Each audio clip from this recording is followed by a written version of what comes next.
When I was 25 and a half, I started a podcast. The goal? To review some of the newest and latest movies, along with some other stuff. With the help of my guests, I was able to do this, but there were dark forces tampering with my podcast, and with me. They called it an improvised podcast for some reason. I eventually found help in the form of myself. Yes, the me from a universe where the movies I reviewed got delayed. Apparently, my podcast made it to his universe. I know now that it is my duty, for the good of that universe, nay, the multiverse, to keep recapping and reviewing these movies, to hold listeners over until they could eventually see the movies as they were made in their world. For some reason, they come out differently in my world, but it's kind of entertaining that way. My name is Steven Shinder, and this is Delayed Replay.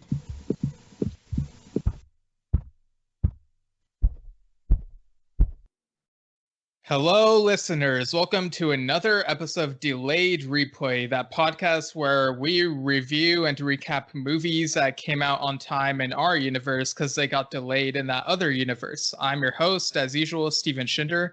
And for this Jurassic World Dominion episode, I've actually got 3 guests with me this time. I know it happens like every once in a while. And yeah, so just going one by one.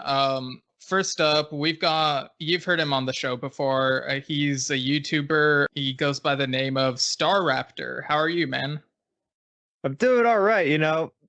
Summertime, things are just nice and getting warmer around here on the East Coast. I'm enjoying going to the beach and everything else. So it's been good. It's been great. No complaints. Nice. Yeah, like it's been getting really warm over here, and sometimes it's like not very good because it gets too hot, but like that's summer for you. But summer means more movies, and that's really exciting. And yeah, so we also have another guest you've heard on this show before. He's from the Intergalactic Peace Coalition podcast. It is Zach Arnold. How are you? Hey man, thanks for having me back. I've had a lot of fun being on this show before, and I'm really excited to talk about what's quite possibly my favorite franchise. And come rain or shine, I'm always going to be happy to talk about the Jurassic experience. And unfortunately, we've had more rain than shine around here lately. It's been raining off and on in Texas. I am freaking done with it already.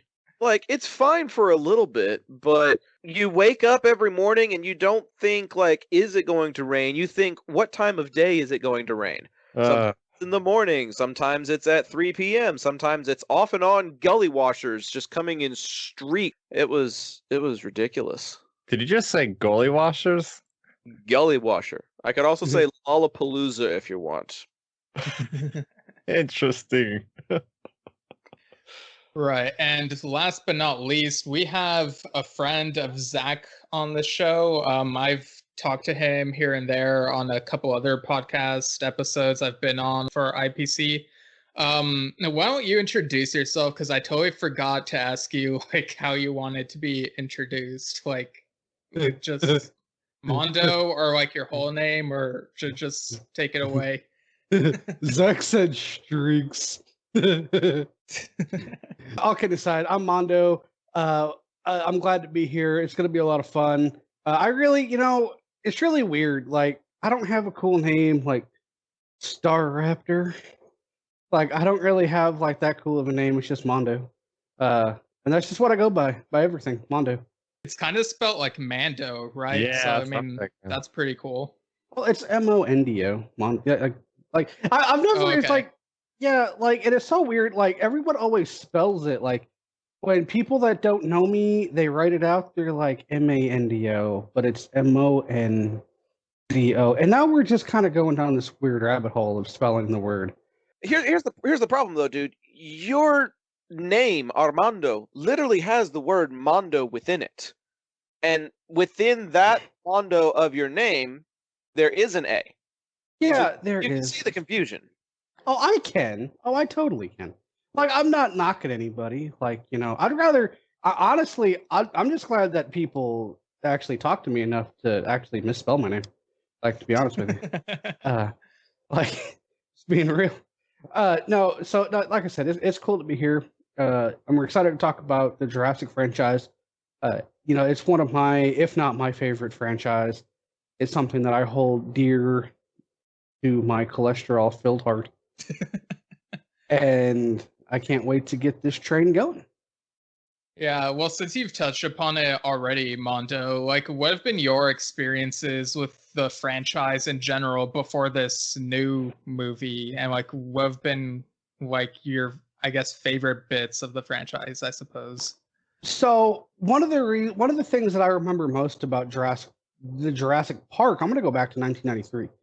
So Jurassic Park, I remember when this came out, and I remember it was probably at the time the, I'm going to say, scariest quote unquote movie that I had ever seen.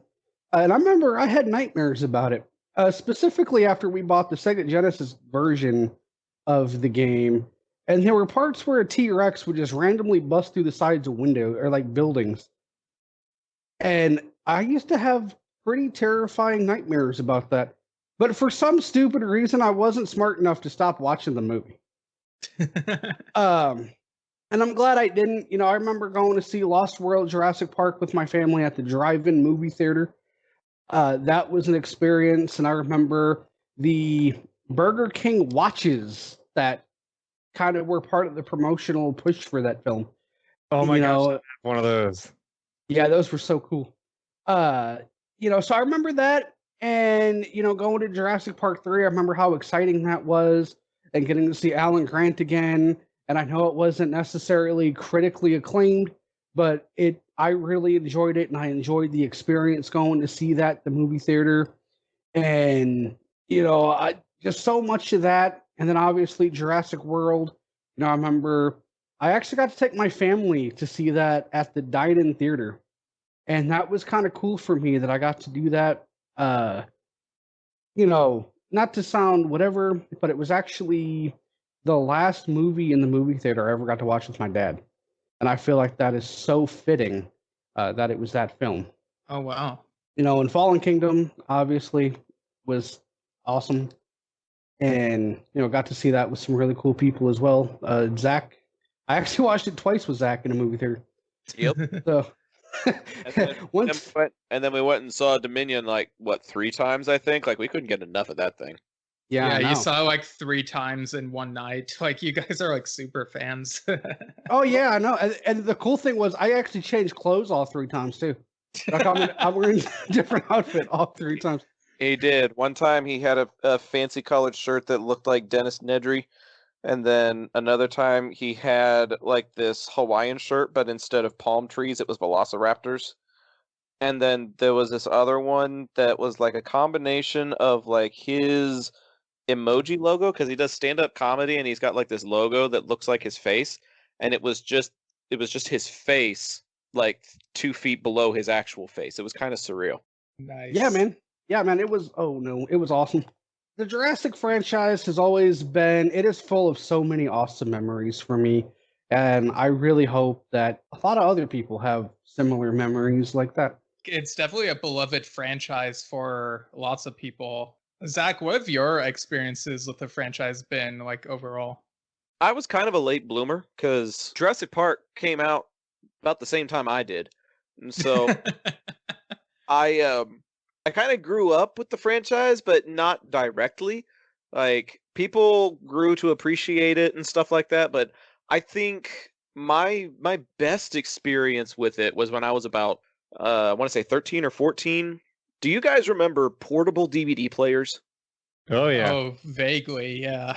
Like it had just this little 7-8 inch screen, and like the bottom part was a case that you could put your DVD in, and you could just watch the movie on the little screen that it came with.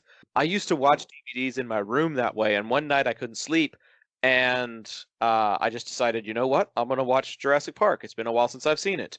And lo and behold, a big thunderstorm was rolling through my town that night, and I didn't Wow. I didn't look at the forecast or anything, but like it started to rain right around the same time that it starts to rain in Jurassic Park.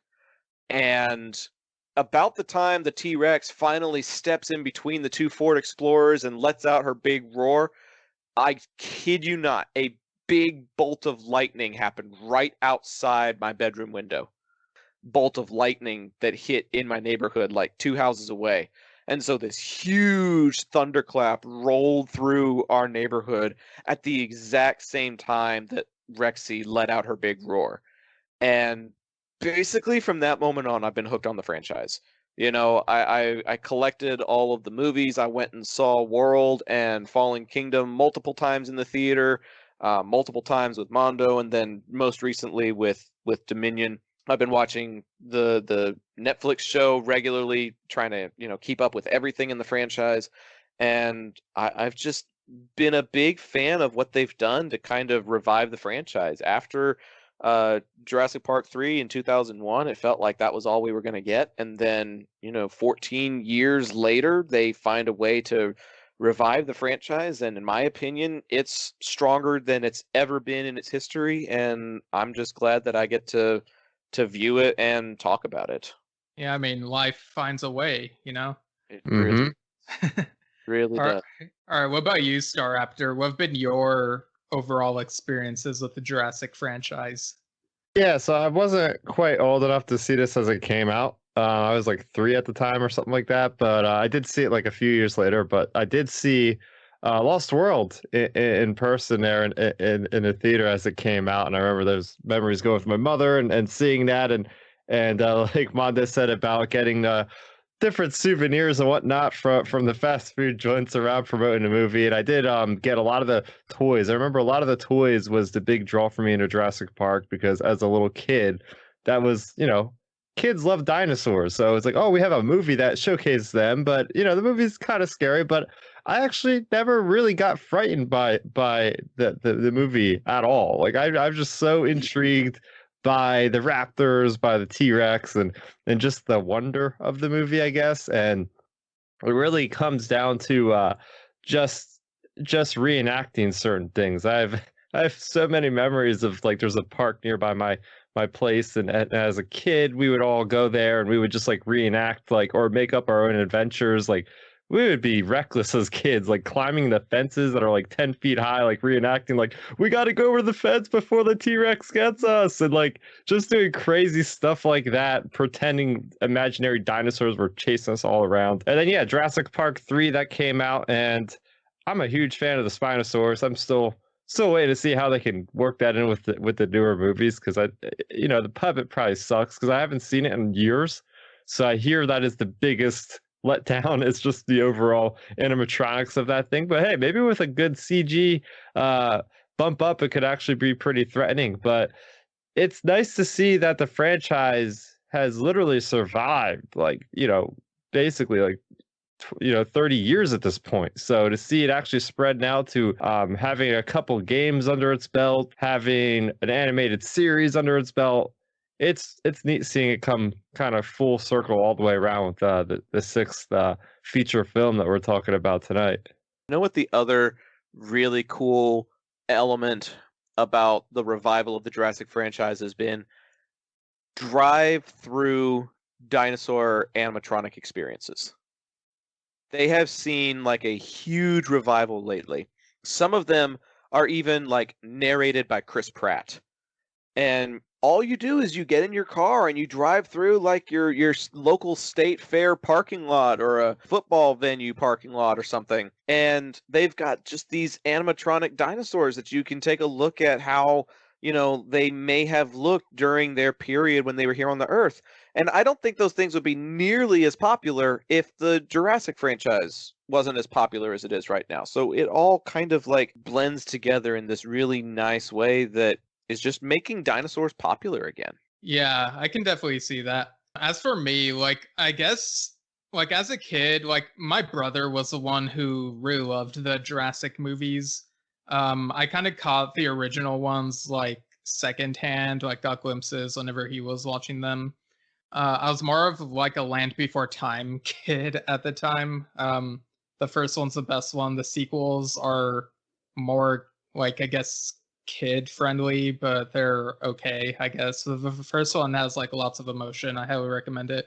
But yeah, like I've enjoyed dinosaurs in general for a while. Like seeing the Disney movie Dinosaur, and I even had this like book as a kid, or maybe like two books. They're like these Dinotopia. It's really well illustrated. I rediscovered it like 5 years ago, and I was like, wow, this is really neatly illustrated. And that was actually around the time I played the Jurassic Park Telltale game, like 5 years ago. And yes, that game is awesome. yeah, I love that game. And like for a while, like that was my favorite Jurassic thing, because I saw Jurassic World beginning of sophomore year of college. It was like one of those movies in the park type of things, and I thought that was okay. Like I thought that like pretty much all of the movies were like just okay for me. Like I know like I didn't have as big of an admiration for them as other people.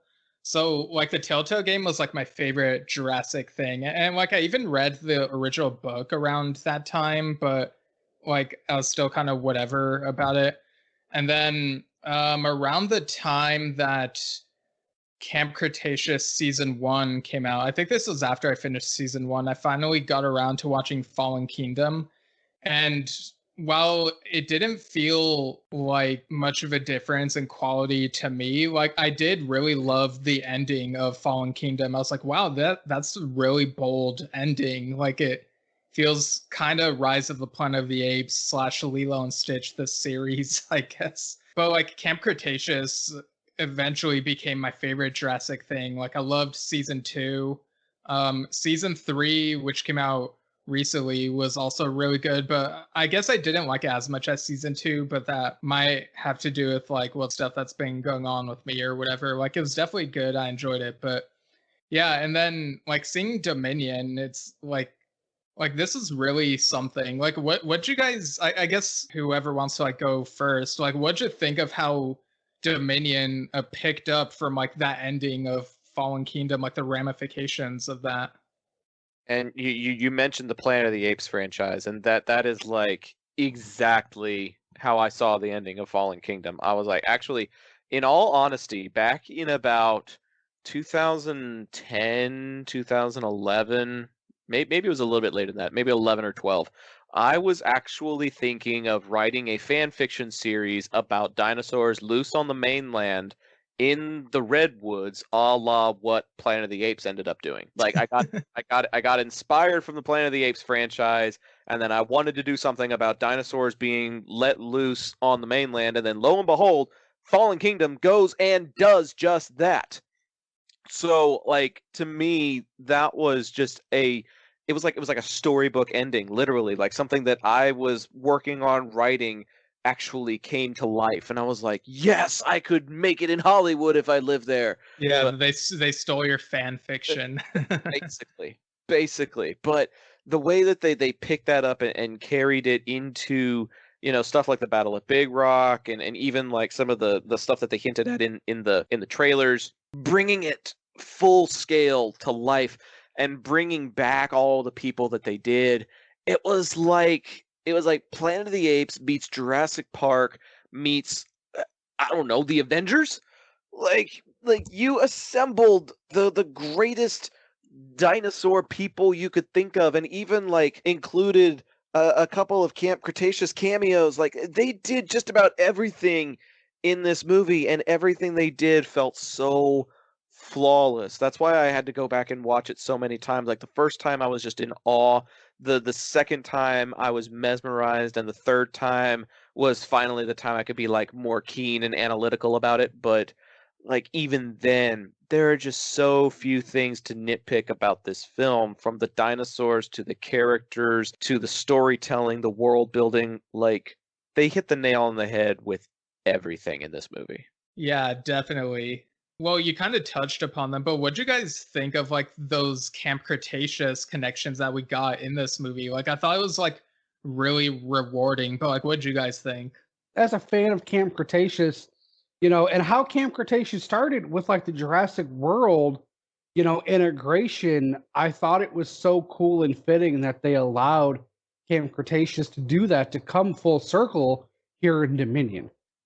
It was really cool seeing Dr. Wu because he played such a big part in season 1, season 3 of the show. So we're seeing, he's getting these assets. We've seen him in, getting those dinosaurs ready to go to be something more than just like pets or just seeing them just behave like more militarized, which is they've been making these paths since the original Jurassic World. So to see that come to fruition, see some more splicing going on, it all falls into place here. Assets? I thought you said ass hats. Oh, at first I thought he said asses, but then I was like, oh wait, he said assets. Okay. I thought it was like a hat made out of butt cheeks. Yeah, but that's yeah, I mean you can't spell Jurassic without ass, but we won't go there.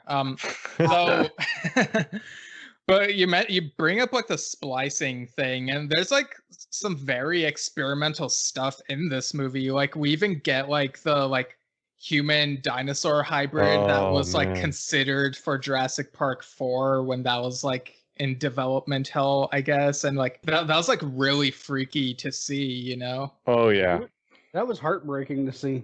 And don't get me wrong, it was cool, and it was cool how they integrated it here. But an idea of what they were going with and kind of how that could have been the future of the franchise, that is what was heartbreaking. Yeah, like very few things like actually terrify me in these Jurassic movies, but seeing just how real it looks and like the whole aspect of like, whoa, these scientists took these like just ordinary people who didn't want to be like experimented on and turned them into these monsters that are like can't control their instincts, and it's like it's like an ethical dilemma, like you would see in Star Trek or something, which I guess is fitting because they also like, or some of the like human dinosaur hybrids even look like the Jem'Hadar from like the Dominion War in Deep Space Nine. Did you catch that, Zach? Oh my gosh, did I ever? Like I was just looking for like a tube of Ketracel White to come out of their neck the way that they were marching around. I was like, oh my gosh, what is this? What is happening? But what I found funny was, again, with the Planet of the Apes references, you see these spliced super soldier dinos, but you don't really hear anything from them. For the most part, they're just like silent soldiers. They just obey, and they do what's told of them.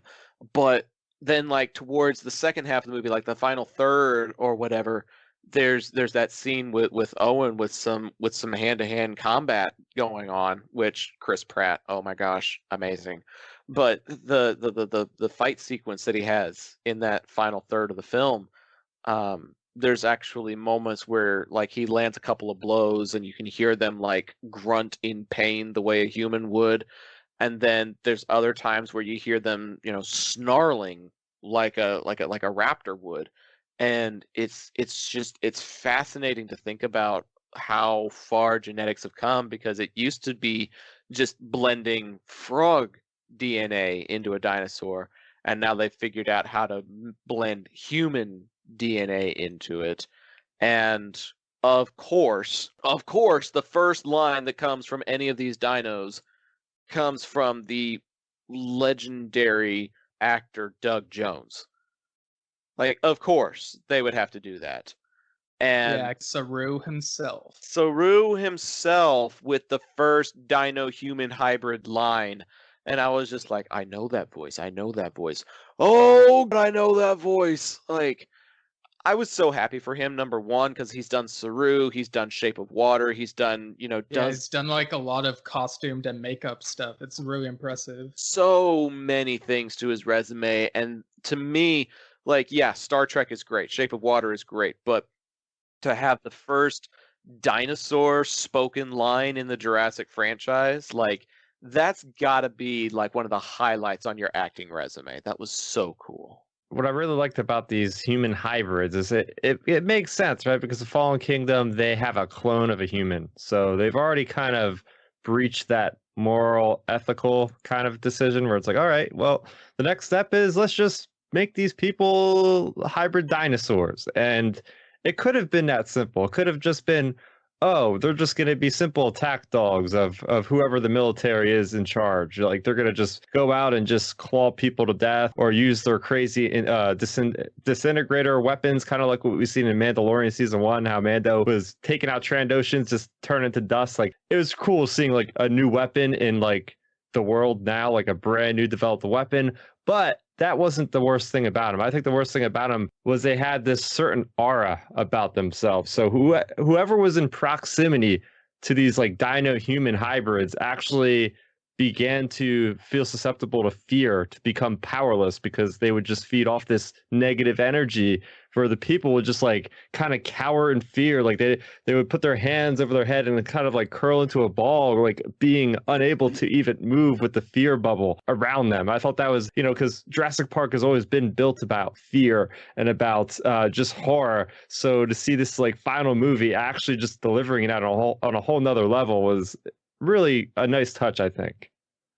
Yeah, it felt very much like Scarecrow and Batman stuff. Like, you know, with the fear gas and whatever. Like, whenever they got close to these things, they would get these like nightmarish visions that made these hybrids look even more terrifying than they like already were. And, you know, props to like including all that like psychological horror, I guess. I did think they went a little bit too meta by like having this like, well, I guess it was kind of an Easter egg, but like in the background you could see that like there's this hybrid that looks like a combination between a T-Rex and a Minion from the Minions movies. And like I know that Illumination is owned by Universal, but I mean like come on. And then like one of the characters, like one of the scientists is like, haha, Dominion, and like it shows that minion looking thing real quick, and I get it, it's a pun, okay. Like I thought that was a bit too meta for my taste, but whatever. Really have to like be in the know about Illumination and Universal to get that one. But it was the chuckle. It was that Dominion. Like they did it in the high pitched voice and everything. As you hear that, you're just like, But in that same token, though, things like Camp Cretaceous and even the Jurassic franchise in general has been a family sort of thing. And so to have one nod that's meant for families and part of the younger generation, if that gets younger kids watching dinosaur movies again, I can be a little bit for it, as long as, like you said, it's not overdone. Don't make an entire like Minion movie about dinosaurs, but if you're gonna throw an Easter egg in there, then okay, I guess I can live with that. Yeah, like I'm glad they didn't spend too much time on it, because Right. I really don't care for the Minions themselves, but Oh, the yeah. Minion movie sucked. I hated the Minion movie. That was like more of a waste of my time than when I watched Zombievers. Like, at least Zombievers had a plot. The Minion movie was just it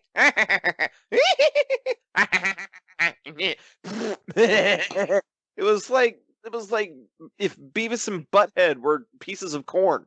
It's not very good. Although I will say the Minions, The Rise of Gru was pretty decent. Check out the delayed replay episode on that, listeners. Little meta plug there. I like it. Right, but we also get like the return of familiar characters like okay, we already had Malcolm in Fallen Kingdom, and like in this one it's kind of meta. Like now he has a TV show called Jurassic World according to Ian Malcolm, which I thought was really weird. But we also see Grant and Sattler again, but like when they first show them, they look exactly how they look in like their original appearances. So like something is off for a while until you realize, oh, okay, these are clones, and like the like real ones show up and they look like how they actually look now, like today. And Mondo, what were your reactions to that? Man, I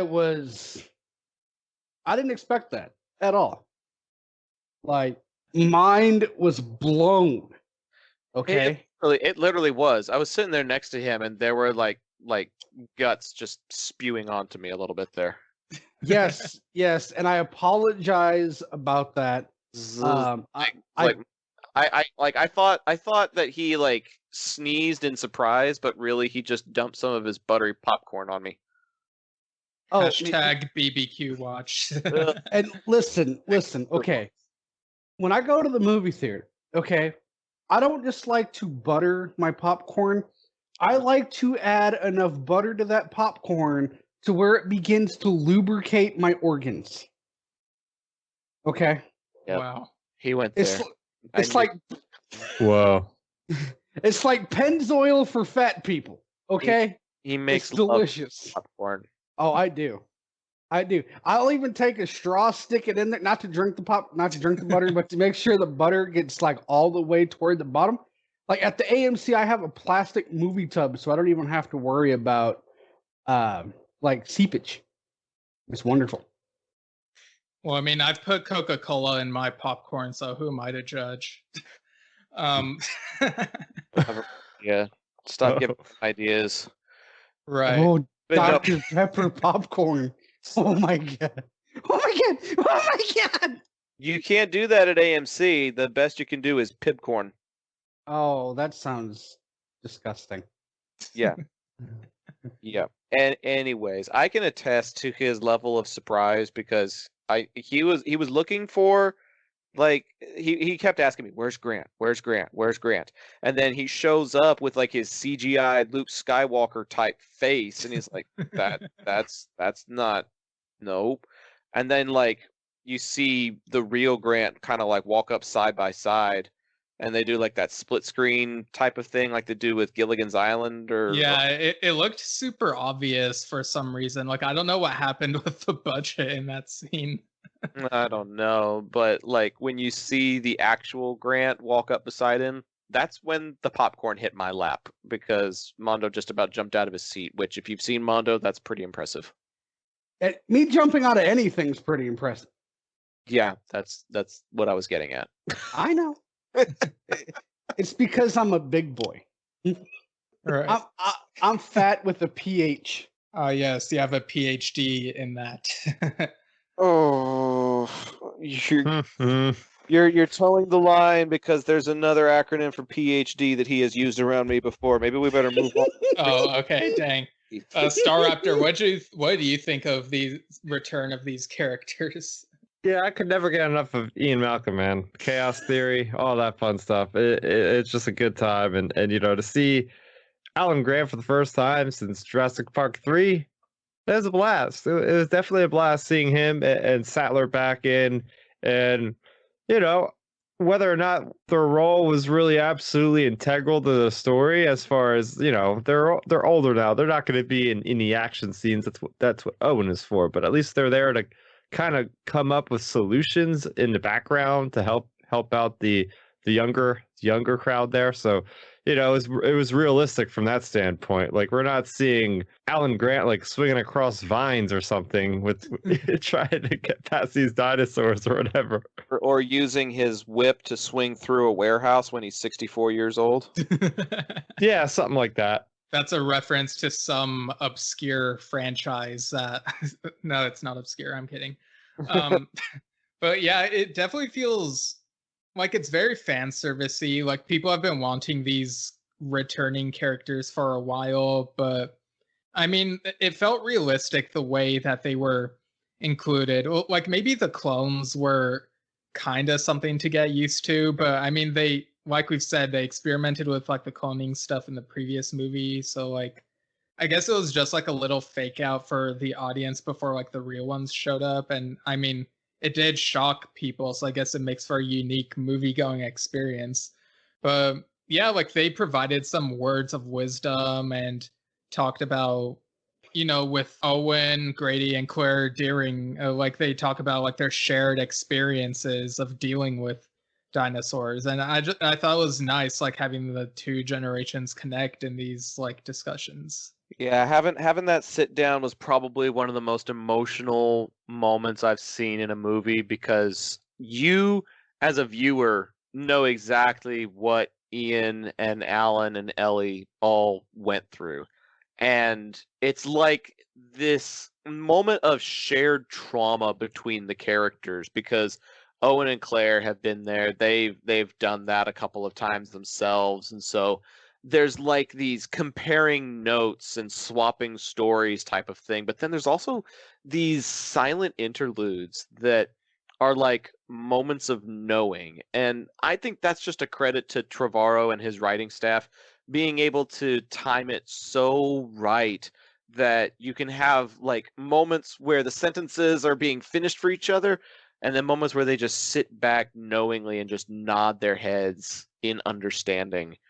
And like that conceptualization of taking stuff that has been experienced previously along with stuff that they are experiencing now, and like putting the best brains in the world together to be able to come up with the solution to this.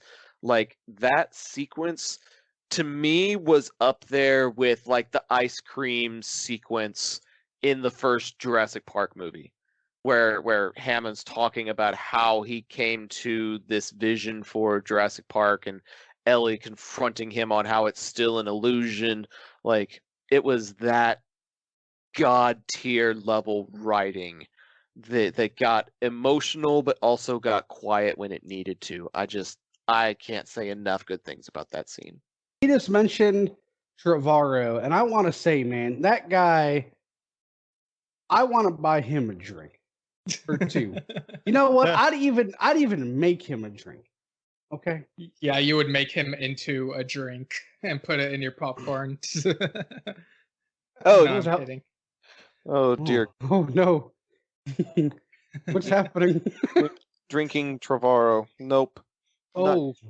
No, but yeah, I do think he is a good filmmaker. Like I actually watched well, I know like the Book of Henry was controversial, but I didn't think it was as bad as people said it was. Like it does have lots of leaps in logic, but it's kind of a guilty pleasure watch, I guess. It's like it's very well shot, and like because of its somewhat unique premise, it's like you can't look away from it. But also like with these Jurassic movies, like I get the sense that he like gets it, like he knows like how to like deal with this world, and so like props to him for that. All it does though is make me wish that we had gotten to see his vision for the galaxy far, far away. Oh yeah, like Yeah. there's that Duel of the Fates script, and it does have some things that would have improved the movie, but I think it still would have needed like rewrites here and there. Like my ideal version of episode 9 would have been like the best of both worlds between his version and the one we got, because I do think there are some great moments in what we got, but like if you could just combine them somehow, like just the best parts, I would have loved it. The best of both worlds. Is that that Hannah like Montana or? Is it? I thought it was High School Musical. I thought it was High School Musical too. Oh, I don't know. I feel so nasty that I know that. Like I've never been more. I mean, High School Musical 2 is the best one. I've like, never objectively. I have been very disappointed in myself before. Never to this extent. Oh, remind me to show you guys the video from High School Musical 2 where Zac Efron does a song and the choreography lines up perfectly with Let It Go from Frozen. Oh wow, is it the Bet on It song? I think it is, yeah. Okay, yeah. If like 4 years ago, I had this friend who's like he's like a cinematographer, and he had me do some test footage for him, and so we were like in the park at school, and he was like, just jump around like Zac Efron does, like do bet on it, and so I was like doing that, and it was like a lot of fun. But anyway, back to Jurassic World. We have taken a weird turn. We went from talking about dinosaurs to Zac Efron. No, but I'll bring us back. So there's another like returning character, which is Dr. Lewis Dodgson. Although here he's not played by Cameron Thor anymore. He's played by Campbell Scott. And so like we kind of knew that going in that he'd be back, but I was not expecting for him to face this hybrid that's made partially from like Dennis Nedry DNA, and it even looks like Wayne Knight, like if he were a dinosaur, and it's like they refer to it as a Dinosaur, and I was like really surprised by that. Oh man, you gotta bring everybody in, you know? Like, of course you're gonna have a Nedry callback. Like, I just think they took it a little too far, putting him in that stupid pink Hawaiian shirt that he had from the first movie. Yeah, and having him say "no one cares" again, like just feeding into the Yep. meme. You want to know what my favorite cameo was? What? The giant droppings of Triceratops. Yeah, I was like really surprised just how much of it there was. But I was like, what I was surprised with though is how they added corn into it. Kind of made it feel a little realistic. It gave it a Yeah, little, well, like they tried not to linger too much on them, but it's like, oh yeah, we see the corn, and it's like gross. Yeah, but it made me want more popcorn. I couldn't Oh understand my it. gosh. It actually made me want to put some of those raisinets in my popcorn. Have you ever done that? No. Oh, it's delicious. man, Especially when looking at a giant screen full of Triceratops turds. man, you've got some of the weirdest cravings I have ever Mhm. heard of. Like that is right up there with the time you tried to sneak Kool-Aid pickles into the theater. What? What the hell are Kool-Aid pickles? Okay, listen, Kool-Aid pickles, they must be a thing of the South. Okay, but what you do is you make yourself a good old thing of Kool-Aid, any flavor, doesn't matter. Could be red, purple, blue, orange, don't matter. Whatever your favorite flavor of Kool-Aid is, okay? I don't look at the flavor, I look at the color. Okay, I know Kool-Aid by color. Okay? Now, what you do is you take some pickles, you kind of dry them off a little bit, like you don't want to, like you just, I don't know, it's kind of like take a paper towel, kind of damp them a little bit. Then you put them in a jar with the Kool-Aid, okay? And then you let them sit in the fridge overnight. And I know what you're thinking, Mondo, that's going to be disgusting. The vinegar with the Kool-Aid is going to come together, and it's going to be Ugh. nastier than hell. No, I know what you're thinking. I know what you're thinking. When I was skinny, I thought the same thing, okay?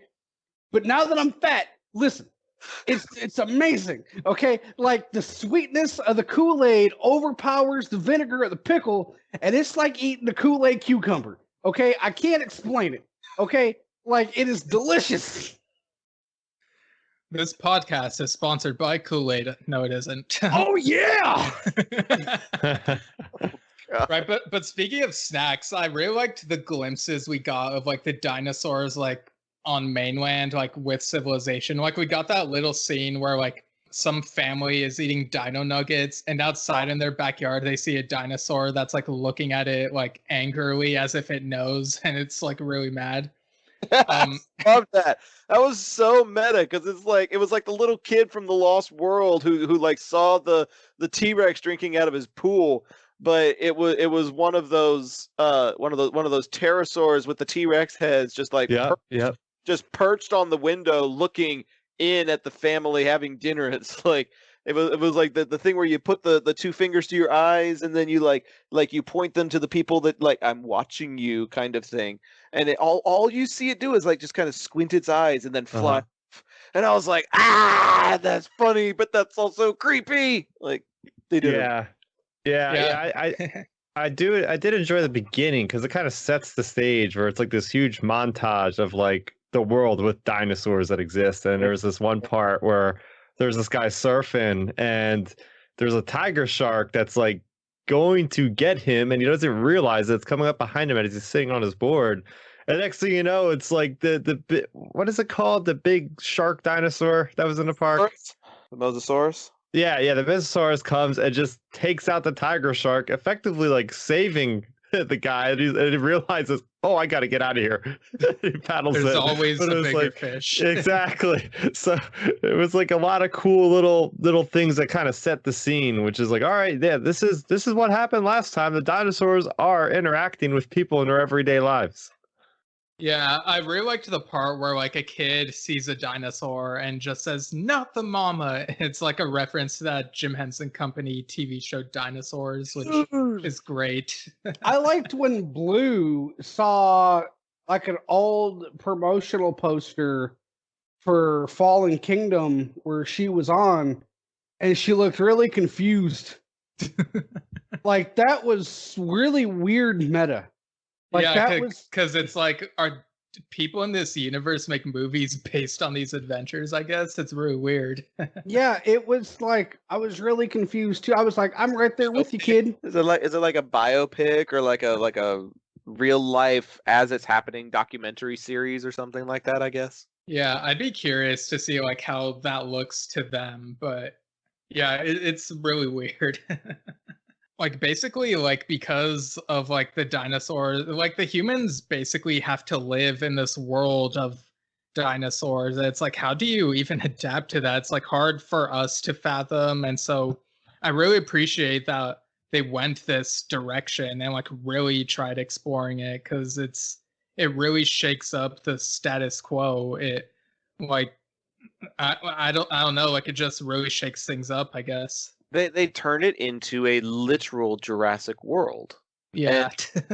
And instead of like a Sea World reference like what it was with the first movie, it's literally become a Jurassic World.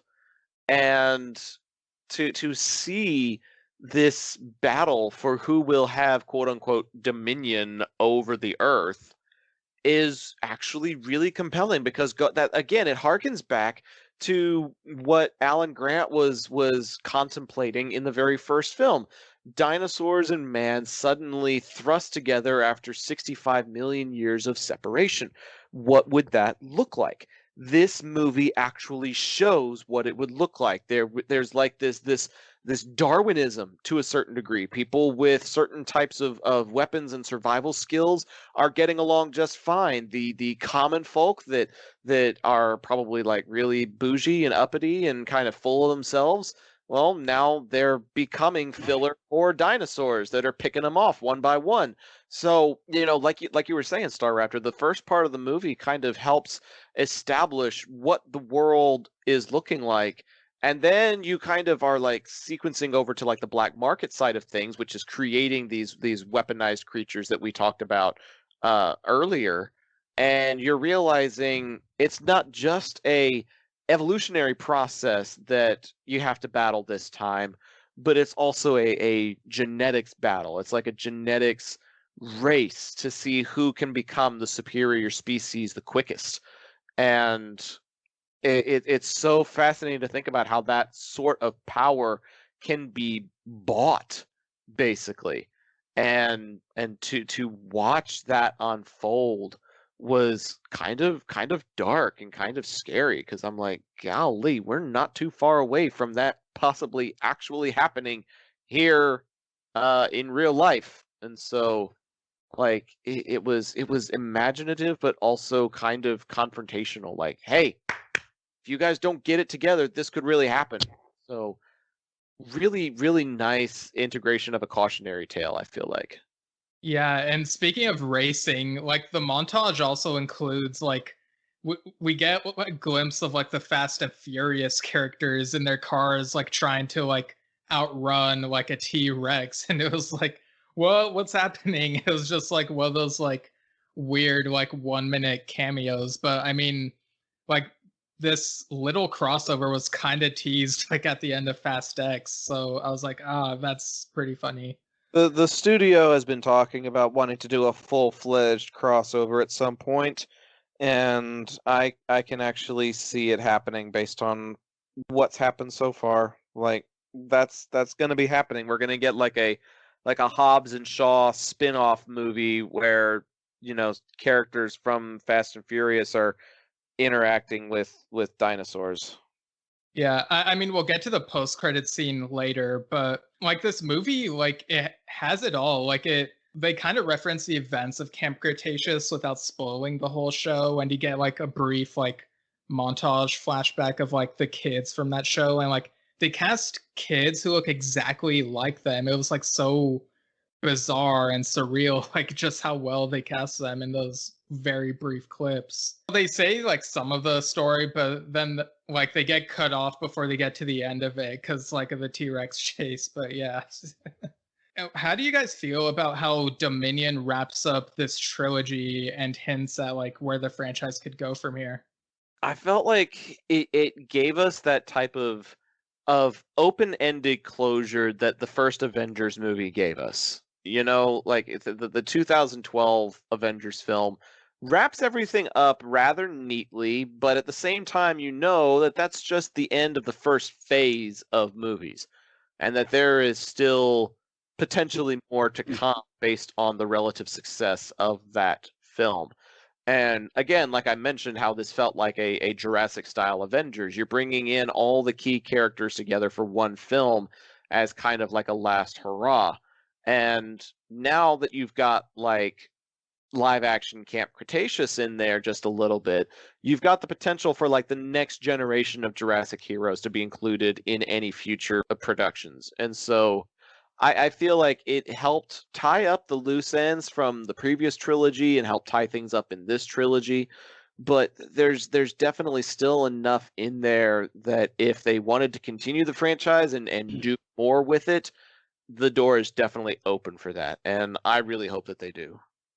Yeah, I would hate for them to build up all this like military aspect of the last trilogy to just have a good like a very fine conclusion, tight conclusion. Like there is a wrap up, but there is some maybe work that can be done if they want to revisit it in the future based on, obviously this money is making a ton of money right now. I mean, Jurassic World, the first one, held the record for a while until I think Star Wars beat it out. But it's, I think this could be made into like a Star Wars franchise where it'll go on for 30 more years. Well, I think it was an awesome bridge, right? Because obviously it wraps up the Jurassic World trilogy, but I mean, there's still dinosaurs running around the world. Like, they can't just end it. Like, how? No. Like, it doesn't work that way. No, but I thought it was awesome. I thought it was really cool. The fact that now you have different countries that are vying for to militarize these dinosaurs as weapons, which I know we've seen that before. Obviously, that's kind of what Fallen Kingdom was basically. But now that now it's like more wide known and more mainstream known. But now you also kind of have this sort of Planet of the Apes-esque world where humanity is no longer at the top.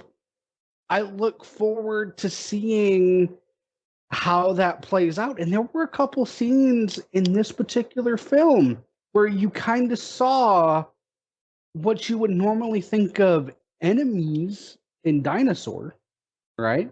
Maybe like a herbivore and a carnivore, They kind of were fighting together against mankind. So that was kind of interesting to see in a weird way. It was almost reminiscent of the watering hole theory you saw in Camp Cretaceous. Oh, yeah. The enemy of my enemy is my friend. Yes. It is a very unique thing, like the dinosaurs realizing, hey, the humans they've been the top dogs for a while. Maybe we should like work together, and so if we can be on top, because and I mean there is like this aspect of like they don't like talk about it too much, but there are kind of hints here and there of like this little message that like humans have like turned the world to crap, and so it's like, do humans deserve this? Maybe they do, maybe they don't, but there are good people in the world. And so I just love that this movie asks those like moral questions, like even more so than like the previous movies. And like they defeat like the mad scientists of this movie, but that's just a temporary solution. Like they don't automatically fix everything, because like there's still a lot of work to be done with like the dinosaurs and stuff. And so like it's very clear that this isn't the end of the franchise. You're right, and I am so happy for it. I think one of you guys touched on earlier that you could see this franchise going decades longer. And I think with what they have done, I think you're absolutely right. Because now you can have another trilogy that,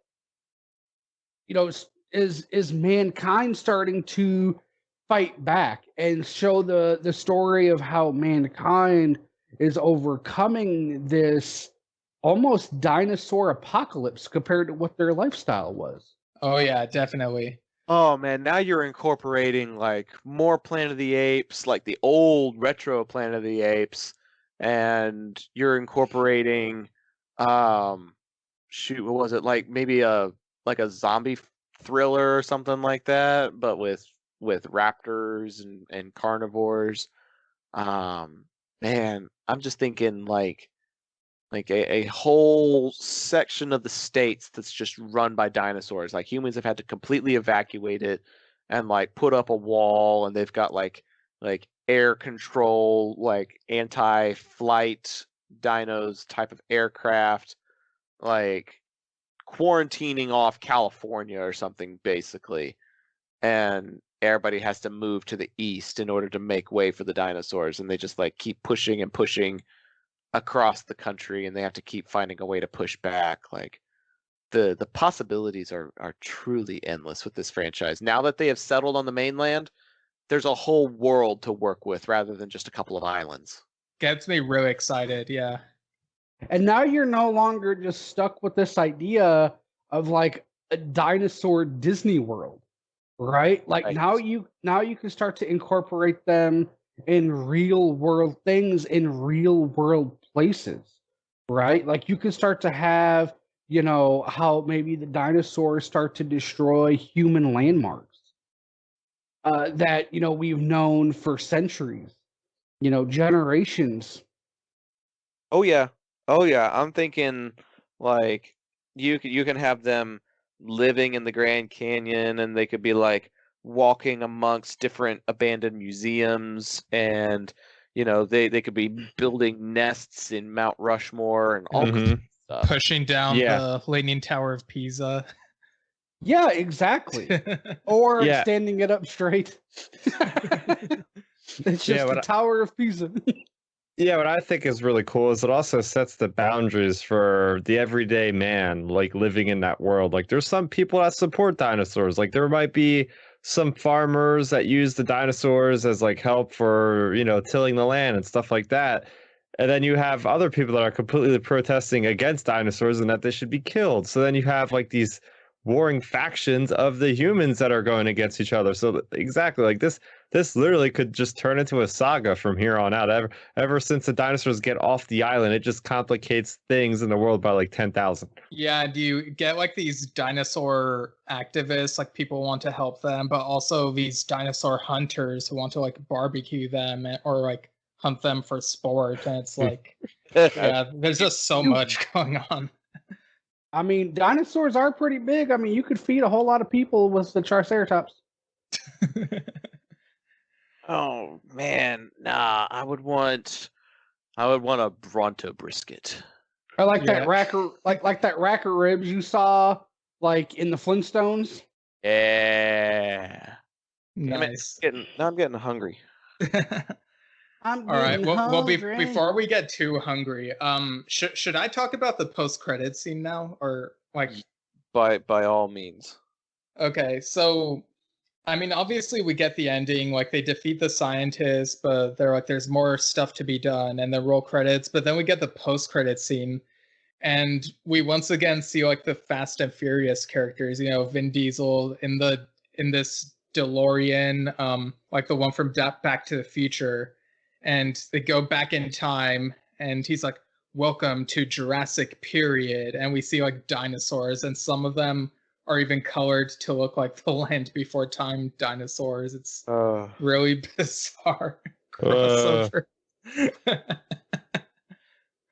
You know what that kind of reminded me of? Has anybody seen the Fox TV show Terra Nova? Oh, I loved that show. I was so upset it got canceled. I was so bummed that it got canceled. That and Firefly had the two like most potential out of any Fox series that they've ever made, and neither one of them got renewed. And yeah, I'd also throw in Terminator: The Sarah Connor Chronicles. Even Connor Chronicles got 2 seasons, didn't it?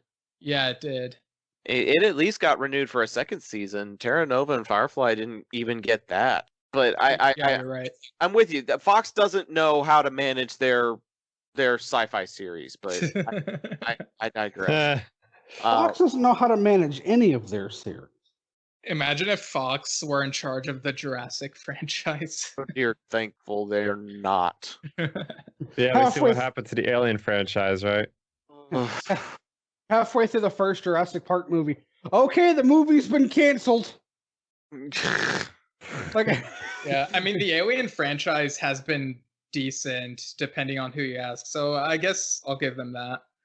But I was all right with what was it, Covenant? It was Prometheus that I had problems with, but see, I loved that Prometheus was like exploring something more, like the engineers.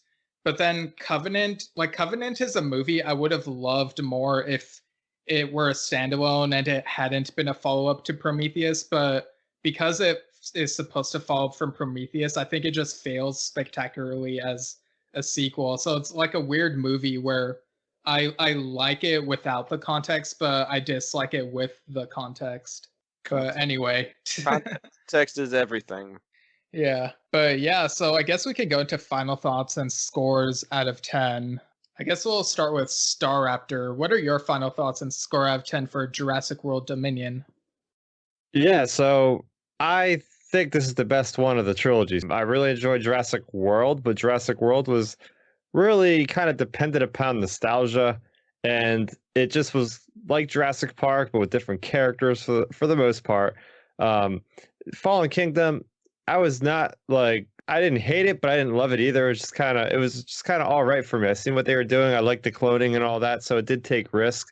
But I think this is the movie where it really takes a big risk, and you're right. Like somebody mentioned earlier about, hey, Jurassic World started off as like the SeaWorld approach, and now they literally mean there's dinosaurs in the world. Like, this is what I've wanted to see since, after watching the first Jurassic Park, is what happens when there's dinosaurs in cohabitation with humans, and the complexity of people on both sides of the dilemma, and just like these crazy dinosaur human hybrids that totally are original and unique and nothing else I've ever seen. So, yeah, some of the character stuff was all right, but I'm kind of getting used to that with the Jurassic Park series. So, all in all, this thing exceeded my expectations. It ties up the two trilogies pretty well, but it also sets the stage for possibilities in the future. So with that being said, I'm going to give this one let's just give it a 9 out of 10 Raptors. There you go. Nice. All right, what about you, Zach? Oh, I don't even know where to begin. I thought it was really well written. I thought it was really creative. I loved seeing my classic Jurassic Park characters again, regardless of how much screen time they got. They were there. They were important. They played their role. Chris Pratt saves the day again, and there's so much to enjoy about the human element, but also so much to enjoy about the world building. And I've always been a storyteller. I love to tell stories, funny or true to life, it doesn't matter. And like I said, this one has really great action, but it's also almost a cautionary tale of sorts, to say, hey, if we're not careful, this could end up being something that actually becomes a reality. And we see just how harsh that reality can be. And I really, really enjoyed the story that it told. I thought, like Starrapter said, it was bold, it was ambitious, and somehow Trevorrow found a way to pull it off. And so I really, really enjoyed watching it the 3 times in the opening, and I'm looking forward to seeing it another 3 times. I'm looking forward to getting the 4K. This is just one that I can't wait to have in my collection. And yeah, I'd probably agree that it's the best one out of the 3. They landed that plane smoothly to conclude this trilogy. So I am probably going to give it like a 9.5 disintegrator weapons out of 10. Nice. What about you, Mondo? I loved from the opening credits to the final credits. I loved every bit of this film. I loved the pacing. I loved the scenery. I loved the storytelling, like Zach just mentioned. I love the way that it tied in the other movies and it gave us something more to be excited about, even though we don't know what that is yet. They did a fantastic job of stapling Jurassic World to Jurassic Park and whatever comes next. All right, and I'm so excited about that. I loved how they even had a little bit of humor in there. You know, we talked about the corn and the Triceratops poop. Like, that was supposed to be funny. Come on, people. Like, that was supposed to be humorous. All right, I found it to be hilarious. Okay, so they kind of had a good job of kind of keeping it light while also keeping it serious. And the Avengers have come up, and that's something that the Marvel universe has done a really good job at, is keeping it very serious, but also finding a way to kind of keep it lighthearted at certain times. And I'm with Zach. I loved the first 3 watch throughs. I can't wait to get this on 8K, DVD, Blu-ray combo, whatever pack. Hopefully it comes with an inflatable corn. That would be an awesome addition.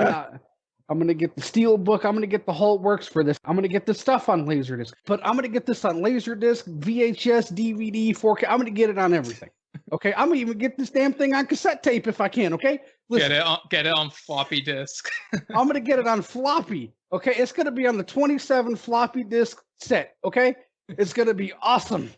But no, in all, I'm going to go ahead and give this a 9.25 Kool-Aid pickles. Nice. This is definitely my favorite of the Jurassic movies, and I'm really happy to be saying that. It just, like, again, I loved all the like philosophical questions it asked and how it handled the familiar characters, but also threw in new ideas, and like it had my attention like throughout the whole movie. Like my eyes were just glued to the screen. I guess there are like some bits here and there that are kind of uneven, but I mean, overall, I had a fun time. So I'm going to give this one 8 out of 10 Dino Nuggets. Delicious. I don't know if you can find them where you are, but there are some veggie-shaped Dino Bites now. Oh, and they're delicious. Oh, wow. Never heard of them, no. Yeah. They're in the frozen food section at our local Aldi's here in Texas. I don't know if y'all have any Aldi out there by you, but it's in like the frozen vegetable section, and they're meant to be like for kids, but they're also allergy sensitive. So my mom actually introduced them to me because she's like gluten-free, dairy-free, everything free, and she can have these. And they're shaped like stars and dinosaurs, and they're kind of grilled and slightly breaded, but the filling isn't chicken, it's stuff like broccoli and spinach and sweet potato. So they're like hella healthy, but Wow. they're like super tasty too. Like the broccoli ones hardly even taste like broccoli. They almost taste exactly like Dino Nuggets. Hashtag BBQ watch. For real. All right. So Starrapter, thanks for joining us. And where can people find your stuff? Sure. Well, thanks for having me. It's always fun to talk about these movies, especially movies we like, right? It kind of sucks when we have to sit here and just talk crap about a movie. I always want to love like a movie, Tomb not Raider to hate 2 it. in some aspects. Oh yeah, fun conversation that was. Thanks for having me. It was great to be on like an ensemble episode. I mean, most of the time it's just me and you, Steven, but it was great to have Zach and Mondo on board for this group discussion. But you can find me on YouTube. That's where I do primarily all my content. I do game reviews and just a lot of Star Wars reviews and stuff. And speaking of Star Wars, I actually started my own Star Wars podcast with my 2 friends called Outer Rim Transmission. We do a live YouTube stream of that every Friday night at 9, and then we go ahead and release the downloadable version of that for all your podcast feeds and catchers on that following Monday. So check it out. Nice. Yeah, I've been meaning to listen to that. So yeah, go ahead and check out Starrapter's stuff. There's lots of stuff going on, really cool reviews. And yeah, I'll link these in the show notes as usual. But thanks again. All right. Now, Zach, thanks again to you as well for joining us on this episode. Where can people find your stuff? Oh, dude, this was a blast and a half. I'll tell you what. I love the Jurassic franchise, and I love getting to hang out with all you guys, even if it is virtually. So thank you for having me. I am on IPC, as you mentioned at the top of the program, the IPC podcast. You can just type that in on your local podcatcher, and you can probably find our previous episodes. And a couple of our most recent episodes are now on YouTube. If you go to Fandom Empire, we've got our episodes available there on video now.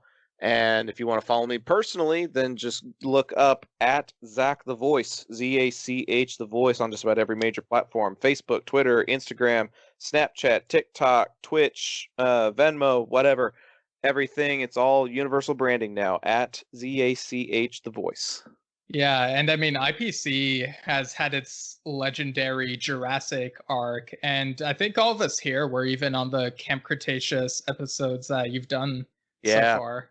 Yeah, and those have been really fun too, because getting to recap the Jurassic franchise is something that Ben and I really, really enjoy, but we like to share in that joy. So we really appreciate everybody that can join us, either on the program or listening to the program. It's always a good time. Yeah, and there's supposed to be a Camp Cretaceous season 3 episode like toward the end of June or something, right? I believe so. So that may be the 25th. So yeah, be on the lookout for that on YouTube. We'll do that on YouTube live on the Phantom Empire on June 25th. Yeah, check out the Camp Cretaceous season 3 discussion on there. All right, and thanks to you too, Mondo, for like joining us like as a first-time delayed replay guest. Where can people find your stuff if you have anything to promote? I don't really do like full-time podcasting anymore, but I do have some comedy stuff that I've been doing. So you can find me on Facebook at Mondo D Comedy. I'm on TikTok, Mondo D Comedy, pretty much Mondo D Comedy across the board. And it's so cool. I have some cool stand-up stuff coming out. I actually have a live stand-up show that I'm going to be live streaming on Facebook on Saturday, June 19th. So that's going to be really fun. Really excited about that. And a lot of laughs to be had there. A lot of laughs. I do love laughing, and I'm sure lots of people do as well.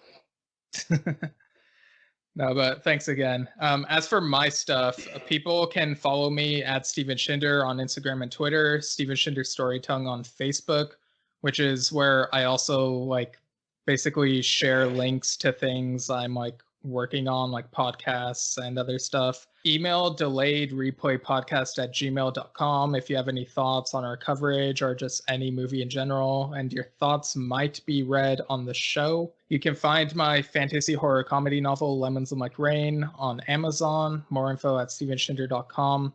Still working on the second book, so when there's something to be said about it, I'll like say more about it somewhere.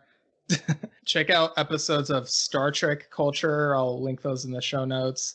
And I know I keep like hyping this up, but me and my dad have been working on a podcast called Yes Shit, where we talk about the progressive rock band Yes, which, they did the song Roundabout, which surprisingly was in this movie Dominion, when like a dinosaur is like chasing a car in a roundabout. I was like surprised to hear it there. But yeah, keep an eye out for that.